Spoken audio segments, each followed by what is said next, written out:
জীবনে এগিয়ে চলতে হলে অপমানগুলোকে সঙ্গে রেখো, অভিমানগুলোকে নয়। বইয়ের পাতা মানুষকে যা শিক্ষা দেয়, জীবনের পাতা তার থেকে অনেক বেশি কিছু শিখিয়ে দেয়। জীবনে আঘাত আসাটা পার্ট অফ লাইফ, আর সেগুলো হাসিমুখে পার করাটা আর্ট অফ লাইফ। বৃষ্টি ছাড়া যেমন রংধনু দেখা যায় না, তেমনি ব্যর্থতা ছাড়া সফলতা পাওয়া যায় না।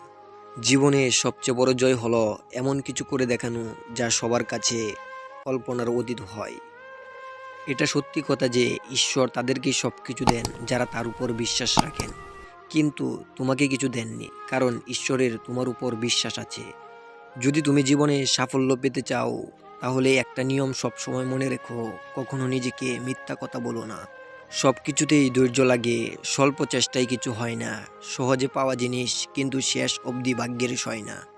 হার মেনো না, আজকের দিনটা হয়তো কঠিন, আগামীর দিনটা হয়তো আরও কঠিন, কিন্তু পরের দিন নতুন আলো ঠিকই আসবে। নিজের জীবনটা নিজের মতো করে সাজাবেন, কারণ জীবনটা নিজের, অন্য কারো নয়।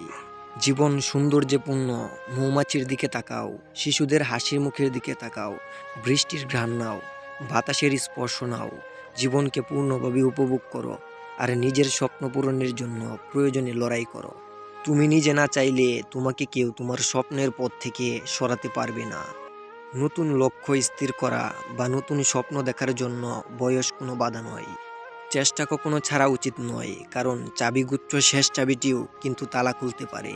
যদি কাল কিছু অর্জন করতে চাও, তবে আজ থেকেই স্বপ্ন দেখা শুরু করো। ক্লান্ত হলেই থেমে যেও না, বরং যখন তোমার স্বপ্ন পূরণ হয়ে গিয়েছে তখন থেমে যাও। স্বপ্ন পূরণ করতে চাইলে শুধু লক্ষ্যের বদলে কাজের উপর ফোকাস করো। গতকাল কিন্তু আজকের স্মৃতি, আগামীকাল আজকের স্বপ্ন। একটা স্বপ্ন জাদু দ্বারা বাস্তবে পরিণত হয় না, এটির জন্য ঘাম, সংকল্প এবং কঠোর পরিশ্রম লাগে। নিজেকে কখনো বইয়ের কফিনে বন্দি করো না, কেননা তোমার স্বপ্নগুলো জীবাশ্ম হয়ে যাবে। যা পেয়েছো তা হারিও না, যা হারিয়েছো তা পেতে চেও না, যা পাওনি তা কখনো তোমার ছিল না।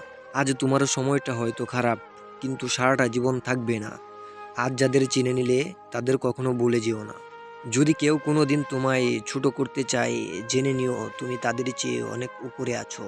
যাদের নিজের কোনো যোগ্যতা থাকে না, তারাই অন্যদের নিয়ে বেশি সমালোচনা করে। নিজেকে এমনভাবে সাজিয়ে নাও, যারা তোমাকে একা করে গেছে তারা যেন একদিন তোমাকে দেখে আফসোস করে।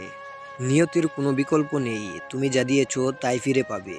যতটা দিয়েছো ততটাই ফিরে পাবে, অন্য রূপে, অন্যভাবে। যদি সর্বোচ্চ আসন পেতে চাও, তাহলে নিম্ন স্থান থেকে আরম্ভ করো। পরিপূর্ণ তৃপ্তি নিয়ে কুঁড়ে ঘরে থাকা ভালো, আর অতৃপ্ত নিয়ে বিরাট অট্টালিকায় থাকার কোনো সার্থকতা নেই। ভদ্র আচরণ করতে বইয়ের শিক্ষা লাগে না, ভদ্র আচরণ করতে পারিবারিক শিক্ষাই যথেষ্ট। চেষ্টা কখনো ছাড়া উচিত নয়, কারণ চাবিগুচ্ছ শেষ চাবিটিও কিন্তু তালা খুলতে পারে।